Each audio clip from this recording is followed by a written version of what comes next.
Now in this video, I'm going to show you 5 blog post writing tips that not only will help you to improve your blog post writing, but these tips are designed to help you increase your dwell time and not to mention help your blog post move up in search. And the video starts now.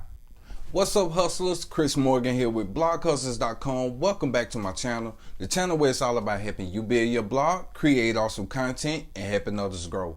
Now, if you guys are interested in blogging tips, techniques, and strategies to take your blog to a whole new level, then consider subscribing to the channel because I upload videos every week that's tailor-made to help you build your blogging business. And be sure to like this video because this helps the video get found in search due to the YouTube algorithm. So before I start today's video, I want to say Happy Mother's Day to all of the mothers out there. Now, yeah, I know I may be a little early because this video is uploaded already, but I still want to say a happy Mother's Day to all the mothers out there. Now, without you, there would be no us. We would not be here. There will be the end of civilization as we know it. So from the bottom of my heart, I want to say thank you to all the wonderful mothers out there that really pretty much do it all. Now, me, myself, I'm a parent and I understand what it is to love a child unconditionally, but I don't know what it's like to be a mother, to be pulled in every direction from your husband or your boyfriend, your kids, and deal with the drama that's going on at work or wherever, and then having to come home, you tired, and having to cook food for your husband, cook food for your kids. It's a 24/7 job and it never stops. Just like being a parent never stops, but this is more workload. The mothers really have way more workload than the fathers do. So you women are basically like super women. So from the bottom of my heart, enjoy your day. Happy Mother's Day. Now, recently I did a video showing you blog post writing tips, and that video was a little different because those tips I feel was kind of on the beginning side of blogging. Now with this video, I decided to take a different approach with these tips and not only help you to improve your blog post writing, but to help you increase your dwell time and help you to decrease your bounce rate. Now you may be asking, what the heck is dwell time? Well, your dwell time is the amount of time that it takes a user to click on your links from the search results and track the amount of time that a user spends on your blog post. But your bounce rate is a little on the opposite side. Your bounce rate is the less time it takes a person to spend on your website and does completely nothing with no interaction with your blog whatsoever. And this could be such as clicking on links, filling out a form, or even making a simple purchase on your website. So now that you have somewhat of an understanding about this, it's important that you understand that Google and YouTube have a similar correlation to one another. So for example, if you went to Google and read a blog post that's over 2,500 words, Google calculates and understands how long each blog post is by its word count. So obviously they would know how long it would take to read that blog post, right? But when thinking about YouTube, it's a little different. While YouTube doesn't rely on dwell time, it relies on watch time. The longer you watch a video, the higher that video moves up in search. Now, although Google has over 200 ranking factors, it's impossible to hit every ranking factor for every blog post that you write, which is why in this video, I want you to focus on 2 of the main ranking factors that you should be focused on after you write your blog post. And that's dwell time and bounce rate. So now that you understand how similar YouTube and Google are, let's get into the tip and the first one that's up on the list. Now in tip number 5, this is important, and that is to have a table of contents on your blog post. Now writing a blog post to a degree can be kind of tough because in every blog post that you write, you really don't know what every person is in search of when they come to read your blog post. So for example, I wrote a blog post on how to write powerful, catchy blog post titles that convert. And in that blog post, I put a table of content because I covered so many topics and key points that supported each claim that I made in this blog post. Now, as a side note, if you are writing a blog post that covers so many topics, then having a table of contents is the best solution for your blog post because it helps answer the reader's question that they probably have, which in return helps you to decrease your bounce rate. Now to do this, start out by finding the table of contents plugin that gets a good amount of 5-star reviews. Next, I look and see when the plugin was last updated. Now this lets me know that the developers are constantly updating this plugin and making it better. So as you can see, this plugin gets up to 331 5-star reviews and it's over 30,000 active users, which tells me it's a good plugin to use. Next, I then install the plugin and go to the settings and set up the plugin to the settings that I like. I go to auto insert and click on enable auto insert table of contents and select the post type that I want. Then I go to appearance to change the look of how I want my table of contents to look, like changing the font size, color scheme, background colors, etc. Now lastly, I go to the miscellaneous and scroll down to the SEO section and check the wrap table of contents section with no wrap tag and check no follow links to stop your blog post from looking like it's keyword stuffing. Now having the table of contents in your blog post can help your blog post out in so many ways and actually help you to increase your dwell time. Now tip number 4 is pretty much on the lighter side of this video, but it is important. If you're writing a blog post, you need to have an affiliate disclaimer in your blog post. Now, if you're writing a blog post, you need to have an affiliate disclaimer in your blog post.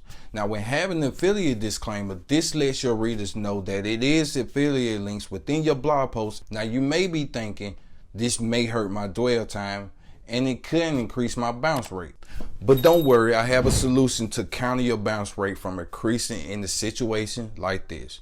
A way to understand the intent of what your readers want is to look at keywords that you are targeting. So for example, if you are writing a blog post about ConvertKit versus GetResponse, you already know that your readers are on board to purchase an email provider. They just aren't sure which email provider to purchase. Now this can help you to decrease your bounce rate and raise your dwell time. So here I added and installed the plugin Add Inserter.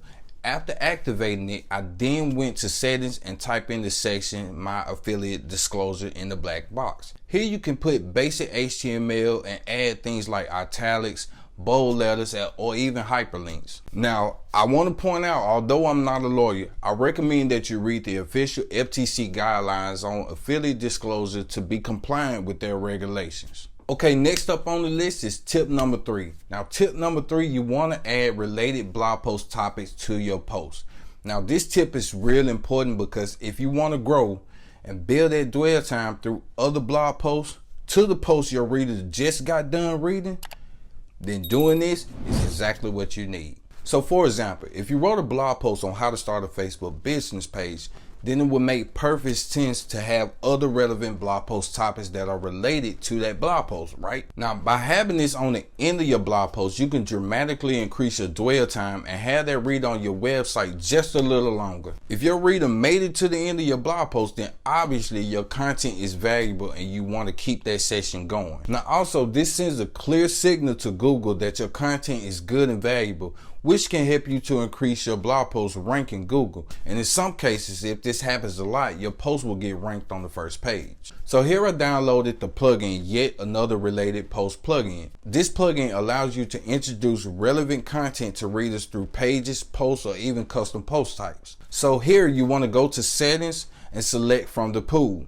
Now this refers to pages and posts, but also they are the categories that you have set up for your website. Choose the ones that you want to use. Next, click the checkbox to show posts from the past 12 months. Next, you want to scroll down to the relatedness options and choose the numbers of blog posts that you want to be considered. Here I consider the title for the body and I select do not consider and only show previous posts. Next, I put in the number of posts that I want to show as related posts and select the thumbnails to give it a better visual effect for readers. Next, choose whether you want to show it before or after the post, or whether you want to add an excerpt and then click Save Changes. Now, having related blog posts in your blog post at the end can dramatically help you to increase your dwell time on your blog post and help you to possibly help that blog post move up in search. Now, tip number 2 is real important because I see a lot of bloggers don't have this on their website,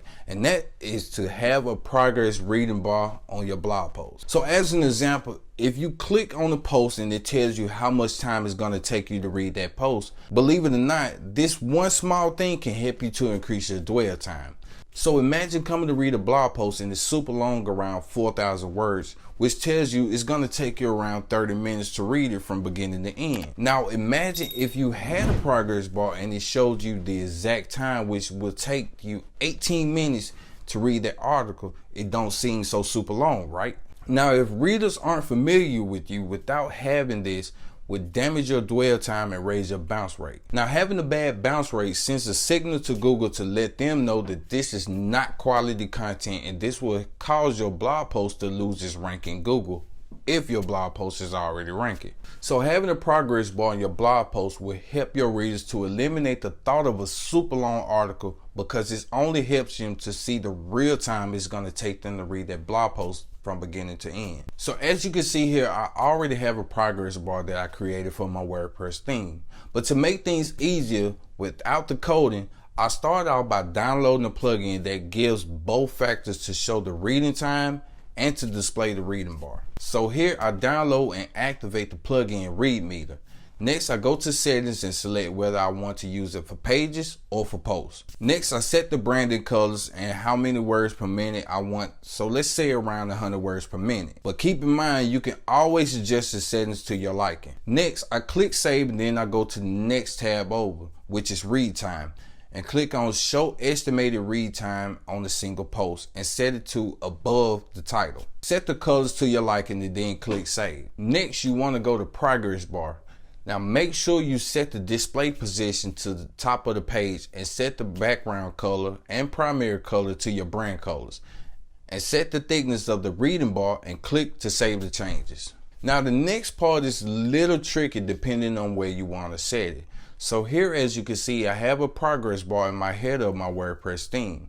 So to use the short code that this plugin gave me, I implemented that short code into my theme, and you will need to have a PHP to call out the script, as you can see on the screen. Now you can start out by copying it and pasting it in your header. Now from this point, save the changes and click on the post to view your work. Now having this reading progress bar can give your blog post a win-win. After reading your blog post and the reader makes it all the way to the bottom, guess what they're gonna see? They're gonna see your related blog post topics, and that we cover in tip number 3. So this gives your blog post a win-win all the way around, helping you to lower your bounce rate and raise that dwell time. Okay, last up on the list is tip number 1, and that is super important, and it is to spotlight important links in your blog post. Now by spotlighting important links in your blog post, you're putting more emphasis on why a person should click that link and read that post. Not to mention that link is somewhat related to what's in that post. So for example, if you have a detailed article on a beginner's guide to affiliate marketing, and at the end of one section and it says how to make money with affiliate marketing, and you have a link at the end showing people how you made over $5,000 or whatever in 5 days with affiliate marketing, you're just letting the person know how important it is and why they should click to read that article. Now, obviously, I can't take credit for this tip. So Co-Schedule Blog Post does a really good job of spotlighting links in their blog post and showing why each blog post should be read. Now, this gives the readers more reason why they should read that blog post. Now, obviously, there isn't any plugins that I've seen that does this, but I created a custom code just for you that you can use, and I will show you how to change it to the settings that you like. So I'll be sure to leave a template below so you guys can click and download that. Here I write out my code in the text editor. Next, I add CSS styles to make it more pleasing in my blog post. So in the section, depending on the width of your blog, you can adjust the size by setting it to the size of your blog. Next, I add in my brand colors on my website. And don't worry, I wrote everything out step by step for you in the template, so you'll be able to just copy it and paste it and make minor adjustments to it. So after finishing the code, I then write out a code that'll be used on the WordPress backend. So after finishing that code, I then go to Appearance and then Theme Editor and find it in Functions, PHP, and open that file up. Now, depending on your theme, WordPress will automatically give you a warning. So just bypass this and click OK and scroll all the way down to the bottom and paste the code in and click Save. Next, add the CSS to your WordPress theme. Now to do that, go to Appearance and then Customize, and you will see a section that asks for CSS, and then paste that code in and click Save. And then you should be able to fully use this short code on your website. Now it won't automatically show up unless you call for it to show up in your post. So to do this, go to your blog post and then write out the code. Now you actually will see this code on the screen. Now the way you put a link in between it, it's just like any other WordPress theme. You'll put a link in and you hyperlink it. Now to put your link in between both of it, it has to be brackets. So click save and view your post and see the changes. Alright, and there you have it. And if you're interested in blogging tips, techniques, and strategies to help you take your blog to a whole new level, then consider subscribing to the YouTube channel, because I upload videos every week that's tailor-made to help you build your blogging business. So if you want 5 killer content tools designed to help you create better content for your blog, do you see that video right there? Click that video and check that out. Keep making awesome content, keep hustling, and I'll see you in the next one.